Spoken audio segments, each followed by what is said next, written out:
ನಮಸ್ಕಾರ ರೈತ ಬಾಂಧವರು, ಗ್ರೇಪ್ ಮಾಸ್ಟರ್ ಯೂಟ್ಯೂಬ್ ಚಾನಲ್ಗೆ ಆತ್ಮೀಯ ಸ್ವಾಗತ. ಇವಾಗ ಎಲ್ಲ ದ್ರಾಕ್ಷಿ ಏರಿಯಾಗಳೊಳಗ ಆಲ್ಮೋಸ್ಟ್ ಎಬಲ್ ಚಾಟ್ನಿ ಆಗಿ ಈಗಾಗಲೇ ಒಂದು ಸಬ್ಕಿನ ಮತ್ತು ಕೆಲವೊಂದು ಇಷ್ಟು ಪ್ಲಾಟ್ಗಳಿಗೆ 2 ಸಬ್ಕಿನ ಆಗ್ಯಾವು. ಈ ಚಾಟ್ನಿ ಆದ ನಂತರ ತೋಟದ ವ್ಯವಸ್ಥಾಪನೆ ಯಾವ ರೀತಿ ಮಾಡ್ಬೇಕು ಅನ್ನೋದ್ರ ಬಗ್ಗೆ ನಾವು ಈಗಾಗಲೇ ಹಿಂದಿನ ವಿಡಿಯೋದಾಗ ತಿಳಿಸಿಕೊಟ್ಟಿದ್ದೆವು. ನೀವು ವಿಡಿಯೋ ನೋಡಿರಲಿಲ್ಲ ಅಂದ್ರೆ ನೀವು ಹಿಂದಿನ ವಿಡಿಯೋ ಒಳಗೆ ಹೋಗಿ ನೋಡ್ಕೋಬಹುದು. ಇವಾಗ ಸಬ್ಕಿನ ಯಾವ ರೀತಿ ಮಾಡ್ಬೇಕು ಅನ್ನೋದ್ರ ಬಗ್ಗೆನೂ ಕೂಡ ನಾವು ಈಗಾಗಲೇ ಹಿಂದಿನ ವಿಡಿಯೋ ಒಳಗೆ ತಿಳಿಸಿಕೊಟ್ಟಿದ್ದೆವು. ಇವಾಗ ಸಬ್ಕಿನ ಆದ ನಂತರ ಗರ್ಭಧಾರಣೆ ಯಾವ ರೀತಿ ಆಗಾಕ ನಾವು ಯಾವ ರೀತಿಯ ಸಿಂಪರಣೆ ತಗೊಳ್ಕೊಳ್ಬೇಕು ಮತ್ತು ಯಾವ ರೀತಿಯ ಗೊಬ್ಬರಗಳನ್ನ ನೀಡಬೇಕು ಅನ್ನೋದ್ರ ಬಗ್ಗೆ ಈ ವಿಡಿಯೋದಾಗ ತಿಳಿದುಕೊಳ್ಳೋಣ.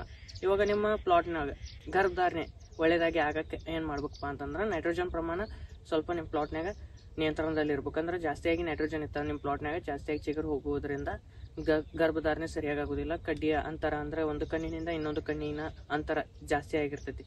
ಆದ ಕಾರಣದಿಂದ ಇಲ್ಲಿ ಸೂಕ್ಷ್ಮ ಗೊಂಚಲು ನಿರ್ಮಾಣ ಕಮ್ಮಿ ಪ್ರಮಾಣದಾಗ ಆಗೋ ಸಾಧ್ಯತೆ ಇರ್ತೈತಿ. ಹೋದ ವರ್ಷ ಕೆಲವೊಂದಿಷ್ಟು ಪ್ಲಾಟ್ ಒಳಗ ದವನಿ ಅಟ್ಯಾಕ್ದಿಂದ ಮತ್ತು ನೀರಿನ ಒತ್ತಡದಿಂದ ಅಂದ್ರೆ ಕೆಲವೊಂದಿಷ್ಟು ರೈತರಿಗೆ ನೀರಿನ ಕಮ್ಮಿ ಇದ್ದು ಈ ಕಾರಣದಿಂದ ತೋಟದ ಗರ್ಭಧಾರಣೆ ಸರಿಯಾಗಿಲ್ಲ. ಕೆಲವೊಂದಿಷ್ಟು ರೈತರದ ಎಲ್ಲ ರೀತಿಯ ಸರಿಯಾಗಿದ್ರು, ಮ್ಯಾನೇಜ್ಮೆಂಟ್ ಸರಿಯಾಗಿದ್ರು ಸ್ವಲ್ಪ ರೋಗ ನಿಯಂತ್ರಣ ಆಗದೇ ಇರುವ ಕಾರಣದಿಂದ ಕೂಡ ಕೆಲವೊಂದಿಷ್ಟು ಪ್ಲಾಟ್ಗಳ ಗರ್ಭಧಾರಣೆ ಸರಿಯಾಗಿಲ್ಲ. ಮತ್ತು ಲಾಸ್ಟ್ ಸ್ಟೇಜ್ ಒಳಗೆ ಬಂದ ಬುರಿ ಮತ್ತು ಡೌನಿ ಅಟ್ಯಾಕ್ಕಿಂದ ಕೂಡ ಕೆಲವೊಂದಿಷ್ಟು ಪ್ಲಾಟ್ ಒಳಗೆ ಈ ರೀತಿಯ ಸಮಸ್ಯೆಗಳು ಕಂಡು ಬಂದಾವು.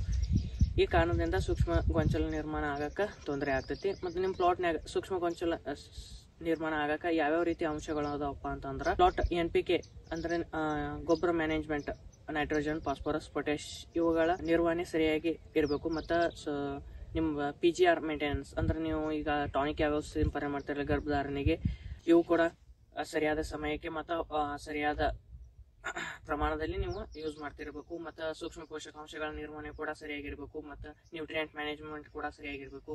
ನೀರಿನ ವ್ಯವಸ್ಥಾಪನೆ ಕೂಡ ನಿಮ್ಮ ಪ್ಲಾಟ್ನಾಗ ಸರಿಯಾಗಿರ್ಬೇಕು. ಈ ಎಲ್ಲ ಅಂಶಗಳು ಪ್ಲಾಟದ ಗರ್ಭಧಾರಣೆಗೆ ಆಧಾರಿತವಾಗಿರ್ತೈತಿ. ಮತ್ತು ನಿಮ್ಮ ಪ್ಲಾಟ್ನಾಗ ಕಡ್ಡಿಗೆ ಎಷ್ಟು ಸೂರ್ಯಪ್ರಕಾಶ ದೊರೆತೈತೆ ಅನ್ನೋದಕ್ಕೇನು ಕೂಡ ಸೂಕ್ಷ್ಮ ಗೊಂಚಲು ನಿರ್ಮಾಣ ಆಗಕ್ಕೆ ಕಾರಣ ಆಗ್ತೈತಿ. ಅಂದ್ರೆ ನಿಮ್ಮ ಪ್ಲಾಟ್ ಜಾಸ್ತಿಯಾಗಿ ಕಡ್ಡಿ ಗರದೆ ಇಡುವುದರಿಂದ ಸೂರ್ಯನ ಪ್ರಕಾಶ ನೇರವಾಗಿ ಕಣ್ಣಿಗೆ ಬೀಳದೇ ಇರುವ ಕಾರಣದಿಂದ ಕೂಡ ಸೂಕ್ಷ್ಮ ಗೊಂಚಲು ನಿರ್ಮಾಣ ಆಗದೇ ಇರಲು ತೊಂದರೆ ಆಗ್ಬೋದು. ಈ ಕಾರಣದಿಂದ ಆದಷ್ಟು ಕಡ್ಡಿ ಕಮ್ಮಿ ಇಟ್ಕೋರಿ, ಅಂದ್ರೆ ಜಾಸ್ತಿಯಾಗಿ ಗರದಿ ಇಡಕ್ಕೆ ಹೋಗ್ಬೇಡ್ರಿ. ಆಲ್ಮೋಸ್ಟ್ ಒಂದು ಗಿಡಕ್ಕೆ 20 ರಿಂದ 25 ಕಡ್ಡಿಗಳನ್ನ ಅಷ್ಟೇ ಇಟ್ಕೋರಿ. ಇದರಿಂದ ನಿಮಗೆ ಮ್ಯಾನೇಜ್ಮೆಂಟ್ ಆಗಕ್ಕೆ ಸರಿಯಾಗಿ ಆಗ್ತೈತಿ. ಮತ್ತು ಚಿಗುರು ಒಂದೇ ಲೆವೆಲ್ ಬರೋಕ್ಕೂ ಕೂಡ ಅನುಕೂಲ ಆಗ್ತೈತಿ. ಮತ್ತು ಕಡ್ಡಿ ಜಲ್ದಿ ಮ್ಯಾಚುರಿಟಿ ಆಗಕ್ಕೆ ಕೂಡ ಹೆಲ್ಪ್ ಆಗ್ತೈತಿ. ಇವಾಗ ನೀವೇನು ಮಾಡ್ಬೇಕಪ್ಪ ಅಂತಂದ್ರೆ ಸಿಂಪರಣೆ ಮುಖಾಂತರ ನಿಮ್ಮ ಪ್ಲಾಟ್ನಾಗ ಜಾಸ್ತಿಯಾಗಿ ನೈಟ್ರೋಜನ್ ಇತ್ತಂದ್ರೆ ಜಾಸ್ತಿಯಾಗಿ ಪ್ಲಾಟ್ ಗ್ರೋತ್ ಆಗತ್ತಿತ್ತಂದ್ರೆ ನೀವೇನು ಮಾಡ್ರಿ ಸಿಂಪರಣೆ ಮುಖಾಂತರ ನೀರು 200 ಲೀಟರ್ ಲಿಯೋಸಿನ್ 150 ಮಿಲಿ ಪ್ಲಸ್ 6BA 200 ಲೀಟರ್ ನೀರಿಗೆ 2 ಗ್ರಾಮ್ ಪ್ಲಸ್ ಬೋರಾನ್ 100 ಗ್ರಾಮ್ ಈ ರೀತಿ ಸಿಂಪರಣೆ ಮಾಡ್ಕೊರಿ. ಈ ಸಿಂಪರಣೆಯಿಂದ ಪ್ಲಾಟ್ ಗ್ರೋತ್ ನಿಯಂತ್ರಣ ಆಗಕ್ಕೆ ಅನುಕೂಲ ಆಗ್ತೈತಿ. ಈ ಸಿಂಪರಣೆ ಸಬ್ಕಿನಾದ 2 ರಿಂದ 3 ಎಲೆ ಹಂತದೊಳಗೆ ಏನಿರ್ತೈತಿಲ್ಲ ಆ ಸ್ಟೇಜ್ ಒಳಗೆ ಸಿಂಪರಣೆ ಮಾಡ್ಕೋರಿ. ಇದರಿಂದ ಗರ್ಭಧಾರಣೆ ಒಳ್ಳೆದಾಗಕ್ಕೆ ಕೂಡ ಅನುಕೂಲ ಆಗ್ತೈತಿ. ಇದಾದ ನಂತರ ಮರುದಿನ ಏನ್ ಮಾಡ್ರಿ ನೀರು 200 litre uracil 25 gram plus 0.5234 500 gram ಈ ರೀತಿ ಸಿಂಪರಣೆ ಮಾಡ್ಕೋರಿ.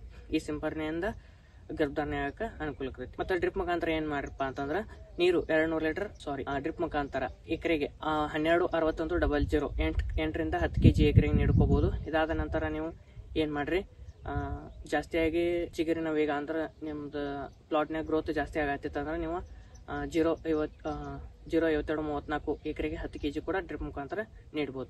ಇಲ್ಲಿ ನೀವು ಬಿಳಿ ಬೇರಿನ ವ್ಯವಸ್ಥಾಪನೆ ಸರಿಯಾಗಿ ಮಾಡ್ಬೇಕಪ್ಪ ಅಂತಂದ್ರೆ ಡ್ರಿಪ್ ಮುಖಾಂತರ ಏನ್ ಮಾಡ್ರಿ ನೀರು 200 ಲೀಟರ್ ಅಲ್ಟ್ರಾಸ್ಪೀಡ್ 2 ಲೀಟರ್ ಎಕರೆಗೆ ನೀವು ನೀಡ್ಬೋದು. ಇದರಿಂದ ಬಿಳಿ ಬೇರ ಆಕ್ಟಿವೇಟ್ ಆಗಕ್ಕೆ ಅನುಕೂಲ ಆಗ್ತೈತಿ. ಇವಾಗ ಕೆಲವೊಂದಿಷ್ಟು ಪ್ಲಾಟ್ಗಳು ಈಗಾಗಲೇ 5-6 ಎಲೆ ಅಂತ ಒಳಗದಾವ, ಇನ್ನೂ ಸಬ್ಕಿನ್ ಮಾಡಿಲ್ಲ. ಕೆಲವೊಂದಿಷ್ಟು ಪ್ಲಾಟ್ಗಳು ಈಗ ಮೊನ್ನೆ ಏಪ್ರಿಲ್ ಒಳಗೆ ಚಾಟ್ನಿ ಮಾಡಿದ್ದು.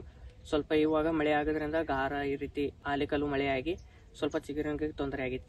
ಈ ಹಂತದಾಗ ನೀವೇನು ಸಿಂಪರಣೆ ಮಾಡ್ಬೇಕಪ್ಪ ಅಂತಂದ್ರೆ ನೀರು 200 litre blue copper 400 gram plus M45 400 gram ಈ ರೀತಿ ಸಿಂಪರಣೆ ಮಾಡ್ಕೋರಿ.